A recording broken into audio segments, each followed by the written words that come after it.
Welcome back to Tabletop Assault. I'm Ross, and today I'm going to continue my segments on analysing the Chaos Space Marine Codex. Today I'm going to talk about the Khorne Lord of Skulls. Really interesting unit. You know, back in the day when Khorne I think got favoured for quite a few things, you know, when it comes to Chaos, they got this really interesting Lord of War choice, and I think it does compete a wee bit with sort of like Renegade Knights now, and I suppose the Chiton if you look at Forge World, for this sort of Lord of War slot when it comes to Chaos Space Marines. So yeah, how this review works is I'm going to have a look at the stats for the Lord of Skulls, going to have a look at some of the weapon options available, some of the special abilities, and then I'm going to speak about loadouts and rules and suggestions for it, stratagem use, legion traits if applicable, which for vehicles it's not, but I like to speculate when it does come to them. Psychic abilities, which are applicable, although you may look going Khorne, but yeah, and then stratagem recommendations from there. So yeah, with that, let's have a look at the Khorne Lord of Skulls stats. So the movement is star, meaning it is variant depending on its efficiency. Starting out at 10 at full efficiency, 7 at mid, and 4 at slowest. So it does deteriorate in movement quite rapidly. Not as rapidly as sometimes that you see units get halved each time. So it's still not bad, but 4 inches movement is dire, because this thing does want to get up and close and personal. But yeah, you do have decent mobility, which is fine. It's not bad until you get to low wounds, and then you're pretty slow. Weapon skill and ballistic skill 3+, which is kind of standard. Strength is star, it's variant. Starts at strength 10, down to 8 at mid, and down to 5 at lowest. Pretty good, pretty standard. I think Knights in general are actually usually strength 8, I could be very wrong on that one. So being that a bit higher strength is pretty nice. Just means that you're going to hurt hard in combat. We'll get to that when we do speak about some of its stats. I mean weapons. Toughness 8, which is kind of standard what you expect for a Knight. 28 wounds, which means it will keep trucking for a while, provided it doesn't concentrate fire on it. That has a whole bunch of wounds. Attacks are star, and this is interesting. It begins at 4 attacks, and mid-level goes up to 6, and then at lowest goes up to 8. So as it gets weaker, it gets more attacks, which is a delight. That is very good. We like that. So instead of getting weaker, stats get better on that one.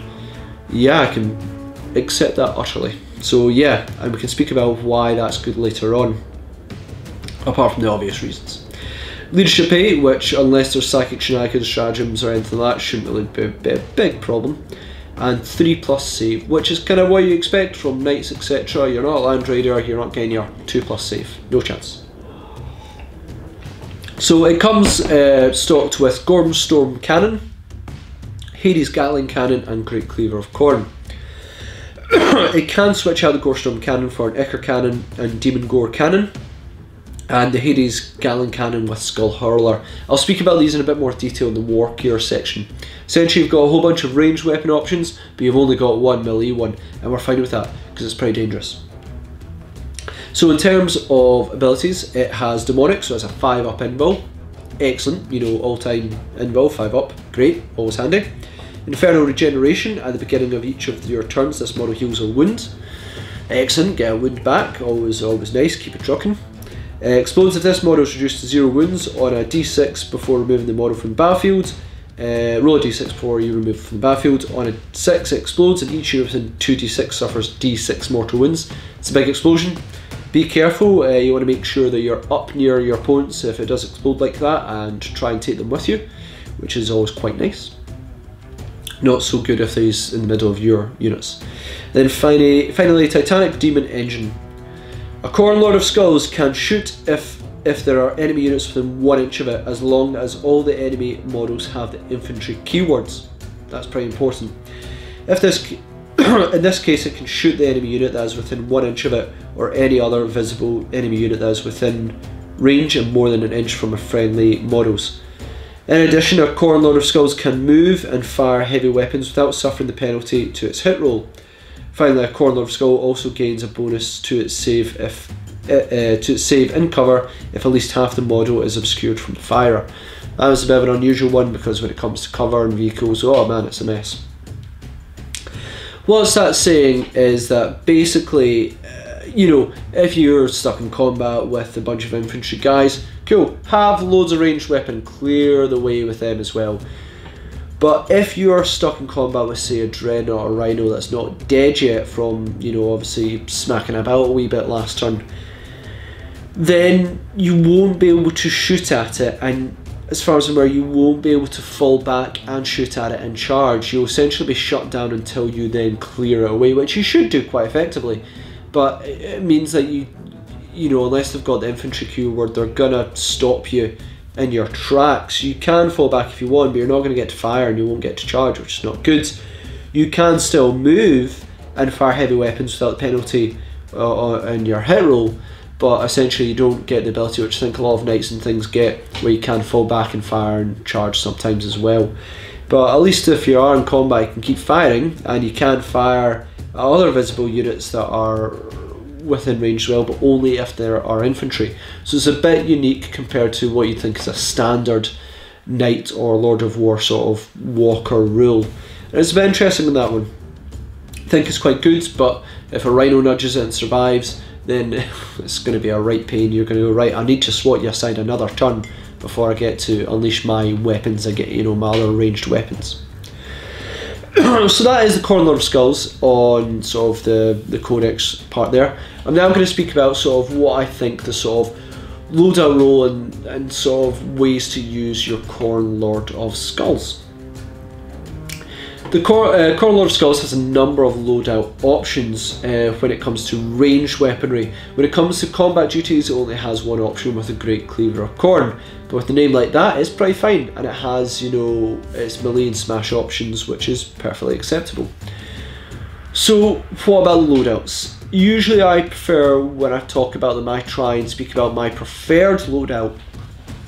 But because there's quite a few options here, I'm going to speak about each weapon in a bit more detail and what those weapons do offer. So the first three are the ones that you get to choose, sort of, I think they replace the Gore Storm Cannon. So you get to choose between Gore Storm Cannon, Ichor Cannon and Demon Gore Cannon. So a lot of cannon there. So, and I think that's its central belly if I'm wrong. So yeah, I'll speak about sort of the weapons on there and which ones, how they work. So the Demon Gore Cannon is heavy D6, range 18, heavy D6, user strength, -2 AP, 3 damage. This weapon automatically hits its target. So for a short range weapon but low unit killer, automatically hits its target at a better damage of 3, which is not really that bad. Really nice if you know you're playing opponents that are running elite armies such as Custodes, where you know the model count is going to be low and elite. Maybe an opponent that fields vehicles well might also be quite good here as well. Basically low body count, when you shoot at it, good. Next up is the Gore Storm Cannon, which is same range, 18 inches, heavy D6, strength user, -2 AP, which is all the same, but its damage is only 2 rather than 3. The weapon also automatically hits its target. When it attacks units with 10 or more models, change this weapon type to heavy 2d6. So similar to the Demon Gore Cannon, same range, same strength, same AP, but 1 less damage and hits automatically.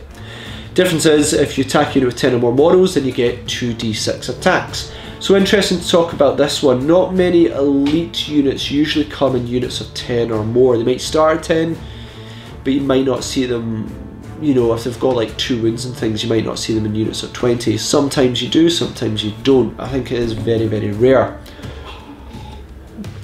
So that extra damage may seem a bit wasted, you know, the 2 damage. Nevertheless, still a very good option taking up Primaris. If they are taking a unit of 10, you are nearby, go ahead, get 2d6 automatic hits on them, you're going to cause a lot of damage. You know, and you might have your opponent might take them in larger units because they want to get the most out of their stratagems. So yeah, there is a bit of thought on that one as well. But even against hordes, having an extra d6 is kind of good as well. The last of the options is the Ichor Cannon. This one is 48-inch range, which is a lot further. Heavy d6, so again random shots. It has a set strength of 7, -4 AP, so a huge, you know, double the -AP, and d3 damage. This, in my opinion, is the weakest of the lot of them, simply for the reason it does not hit automatically and it has unreliable damage, only D3. If it was maybe like D6, I'd be a bit more swayed, but D3 doesn't really sell it to me when it comes to damage. Also, it does not hit automatically, which means you're liable to have some misses, where the other two also do automatically hit. And only when the Lord of Skulls is at its lowest efficiency of 6 wounds or less is the strength actually better than the other two options. Great AP though, you know, that's going to get through armour like no problem, and I think it is cheaper, but when it comes to reliability, you really want to have those other two weapons. They may be short range as well, but this guy's going to be getting up in people's faces. The next two options are for the other arm, which is the Hideous Gatling Cannon and the Skull Hurler. The Hideous Gatling Cannon is 48 inch range, heavy 12, strength 8, -2 and 2 damage. Gatling Cannon options, you know, when it comes to like these Gatling Cannons, you see them on knights quite often. I love them and they're absolutely great options. Reliable amount of shots at 12, which is fantastic. Strength 8, which will rinse most infantries and damage light infantry, which is good. -2 AP is again pretty darn good, and 2 damage, which is reliable damage. I love these types of weapons, they usually do pretty darn well. I won't lie, the reliable amount of shots just pays dividends when it comes to like random shots. It just provides solid damage. The Skull Hurler, which is 60 inch range, which is more of range. It's only heavy D6, strength 9, so quite high strength, higher. -3 AP, so a higher AP, and then D3 damage, but unreliable damage. When this unit attacks units with 10 or more models, change the weapon type to heavy 2d6. So this is in competition with the Hideous Gatling Cannon, and in all honesty, stat-wise, I just think it kind of loses. Yeah, it has a better range, but your corns are going to get up and close and get within 40 inches anyway. Slightly better strength, which is, you know, only by 1. Better AP, which yeah is not bad, but it's random damage. Could be a case you just roll 1s and you're only causing 1 wound, while the Gatling Cannon is, you know, 2 damage. It's reliable in that one, and the most painful of all is its random amount of shots. Only D6 unless you find something with 10 or more models. Then it becomes 2d6, but really, you know, you might roll double 1 and only get 2 shots, and you'll be like questioning yourself when it comes to when it happens to that. So I really sort of lean towards the Hideous Gatling Cannon. The only problem is the Hideous Gatling Cannon, I believe, is about double the points, nearly 90 points more. However, I would say for your investment, you do get a lot more bang for your buck on that one, a lot more reliability. Lastly, I'll speak about the Great Axe of Khorne. Firstly, it combines sort of the Titanic feat you see in other sort of Walker Lord of Wars with the smash profile, smash and slash variants. So how it works is Great Cleaver Khorne, you can choose which profile to fight with. Smash, which is melee, times 2 strength, which you can be a mighty strength of 20 if you want. You go you. -4 AP, so you'll shred through armour, and 6 damage, which is scary. Slash is, you know, strength user, so you might be strength 10, 8 or 5. -2 AP, so still not bad, and D3 damage, but you make 3 attacks for each attack with this weapon instead of 1. So you get a huge amount of attacks more, which is really, really good. So I love the slash variant, as vast amount of attacks will usually crush infantry quite reliably. While the smash version may cause damage on other targets, I'm usually always a bit cautious when it comes to smash, as a few misses will be critical to your success, and your target may have a mighty invult save which will mitigate the damage further. What I'm saying is that it may be better to, you know, rather than going from big damage, which may look nice, sometimes it's better to have higher amount of chances, you know, like triple the amount of dice that you're going to throw at it, rather than those single dices hitting really, really hard. So yeah, it's really depending on the target you're looking for. The main things to take into account is obviously your chance to hit, and also the invul save of an opponent. Still super solid, and the Lord of Skulls gains attacks when it gets weaker, which is excellent. Gains attacks, which means if you go for the slash variant, it's 8 times 3, so 8, 16, 24 attacks, which is really, really terrifying. At strength 5, you know, when it's at that stage, but still, 24 attacks at strength 5 is gonna shred some infantry like there's no tomorrow. So yeah, this is why you want this badass in combat as well as shooting. So in conclusion, what is my preferred loadout from these? Not gonna lie, probably the most expensive loadout, and it appears to be its default one. Gore Storm Cannon, Hideous Gatling Cannon, and Great Cleaver of Khorne. You have 2 range units, one with a reliable amount of shots, and just generally a super reliable, you know, weapon, and then a short range weapon which is terrifying that does punish hordes, but still just generally a punishing unit weapon. And then you have obviously your Khorne weapon, which has the smash and slash variant, which is absolutely fantastic. So default seems fine to me. Expensive, but if you're going to go big with this unit, then I think put in a few points and cause as much carnage as you can. Legion traits. So we're going to get to Legion traits, which tragically, you know, we don't get to use them because, you know, Marine armies don't get generally the Legion traits usable. That includes the Predators and things as well. It tends to only be infantry, bikers, Hellbrutes, and Demon Princes that get this sort of Legion traits. But I like to speculate if we did manage to get to the one, and you'd think, you know, Core, you know, this is Khorne Lord of Skulls, would it not just be World Eaters? No, it can be part of other ones as well. So what Legion traits would be fun to have on this guy? Alpha Legion, hidden in plain sight. Your opponent must subtract 1 from hit rolls that target units with this trait if they're more than 12 inches away. This, to be fair, would be frankly unfair and cruel if this giant monstrosity got this. I mean, seriously cruel. I would take anyone who went, cool, see this giant monster of a creature. It's sneaky, by the way. It's -1 to hit, you know, it's super sneaky. So I know it's a big mechanical monstrosity that's bigger than buildings, shooting guns, bigger than tanks, probably louder than tanks as well, but it's sneaky. You know, you can't see it do all these things. You're -1 to hit. Thank goodness it doesn't get -1 to hit. You know, I would feel awful if I did that, and it would be fun, but no, let's not pretend nice people would do that. So thank goodness it doesn't have that Legion trait. Iron Warrior, Siege Lord. Enemy units attacked by units with this trait do not gain any bonus to their saving throws in cover. In addition, you reroll failed wounds for this unit with this trait when they target a building. Another great option. Cover may not be as prominent anymore, but with the vast amount of shots you can potentially put out, ignoring cover would have been a big help.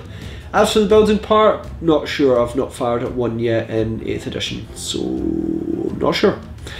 World Eaters, Butcher's Nails. When a unit with this trait makes a successful charge, you can make 1 additional attack with each of its models in the subsequent fight phase. Well, not the most ideal, but you can get up to 27 attacks with this monster on the charge if you're at lowest wounds and you go for slash variant. 27 attacks is a lot of fun. You still hit on 3, so awesome. That would have been nice.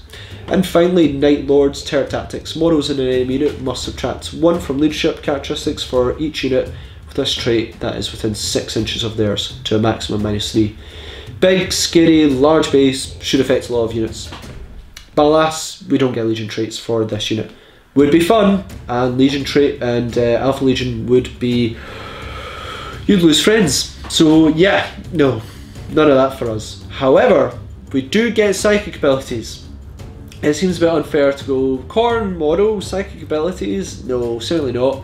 But you know, for this guy, we don't care how the skulls are collected, just that skulls are brought. So what can help? Prescience, Warp Charge 7. If manifested, select Heretic Stars unit within 18 inches of the Psyker. You can add 1 to hit rolls for that unit until the start of your next psychic phase. So there's a lot of firepower in this, and a lot of it does hit automatically. But the Gatling Cannon will hit a lot more reliably, and also in the fact it works in the fight phase. So if you end up going with sort of your slash variant, or even your smash one, you're going to hit a lot more reliably. You know, whether you get, you know, 12 attacks that are going to be hit on 2+, or if you're at lower efficiency, 24 attacks that hit on 2+ would be awesome. So yeah, Prescience can help get some more skulls. correct me if I'm wrong on this one. So warp time, warp charge 6. If manifested, pick a Heretic Xaris unit within 3 inches of the Psyker. That you can move as if it was the movement phase. You cannot use warp time a unit more than once per psychic phase. Prove me wrong, but you can warp time this monster, which seems really, really cruel. There maybe should be an FAQ that says, nah, don't warp time this thing. That's not cool. But you can, and that is going to have a lot of fun and a lot of laughs as you truck this thing into the breathing room of your opponent. Seriously, nothing will scare them more than like a turn 1 where this moves 20 inches. He's like, hi, did you deploy at the front? I'm a coming. So yeah, warp time is a perfectly good one for that one as well. What I'm going to add quickly, I didn't actually write this in the write-up, but I thought, yeah, why not, is Diabolic Strength. You know, Diabolic Strength has a warp charge of 6. If manifested, select a Heretic Xaris model within 12 inches of the Psyker. Until the start of the next psychic phase, you can add 2 to the model strength. You really don't need that, but if you want to be super strong, go for it. And 1 to the attack characteristic. Buff up a bit more. Don't really argue. I mean, that turns you into like strength 22 or something ridiculous if you do smash, or strength 12 if you do slash, which is awesome. But if you do slash, that's that potential. If you're at lowest efficiency, I think you become strength 7 and you get 27 attacks, which is stupid if you're at lowest efficiency, and you still hit on 3s. You wound everything, like you wound a lot of things on like 3s or mid things at 4s, and generally you're quite scary with that 27 attacks. So yeah, that's quite an interesting one to have as well. But yeah, as far as where psychic abilities work, cool. Last is going to be stratagem recommendations. So the only one I see here is a good one, is Demon Forge. Cost 1 command point. Use the stratagem in your shooting or fight phase when a Chaos Space Marine demon vehicle is chosen to attack. You can reroll all failed hit and wound rolls for that model until the end of the phase. Brutal. Absolutely brutal. Ugh. For 1 command point, this offers a lot. And why I sort of favour this mainly over possibly Renegade Knights. I cannot stress the advantages this brings. Can be used in the shooting phase or the fight phase, and almost in all possibilities it's going to make its points back. You know, Hideous all, you know, Gallon Cannon, you know, you get more hits from it, and then even your wounds, you get reroll them as well. I mean, yeah, for 1 command point, that's crazy. Quite frankly, I think they should FAQ it and say if you use Demon Forge on a Chaos vehicle with a Lord of War choice, make it like 2 or 3 command points. Prove me if I'm wrong that you can't use that. But for 1 command point on a Khorne Lord of Skulls, that is terrifying. Just imagine if you then warp timed at turn 1, activate Demon Forge in the shooting phase, run something, then you charge, and then you activate Demon Forge again on the slash variant, or smash if you're so inclined, and strike things down. Terrifying. That is pretty brutal, and I'm questioning myself, why haven't I used this a little bit more? I think every time I have tried to use it, or I've seen other people try and use it, people target it and try and wipe it off the board as quickly as possible, which is perfectly understandable. So that is my review of the Khorne Lord of Skulls. Very interesting to hear what people think. It versus Renegade Knights, which is better? What one do you see? This one does have a very good stratagem that works with it. It has psychic abilities that work quite well, though some people might be like, I don't like that. And generally quite good war gear as well, and a good few options, and an attack characteristic goes up. I really want to give it a try at some point. I really should try and find a force I'm facing that may favour using this. So I'm going to keep my eye out. I think we've got one somewhere. I've never used it. But yeah, I'll have a look through our inventory, see if I can give it a go. So yeah, comment, share, like and subscribe. Let us know what you think of the Khorne Lord of Skulls. Please check us out on our social media so you can see future projects that are coming up, and check out Patreon as well. Help us bring more content to you guys, because we love it, and we love to bring you even more where we can. So thanks again, and we'll see you on our Tabletop Assault Battle Reports.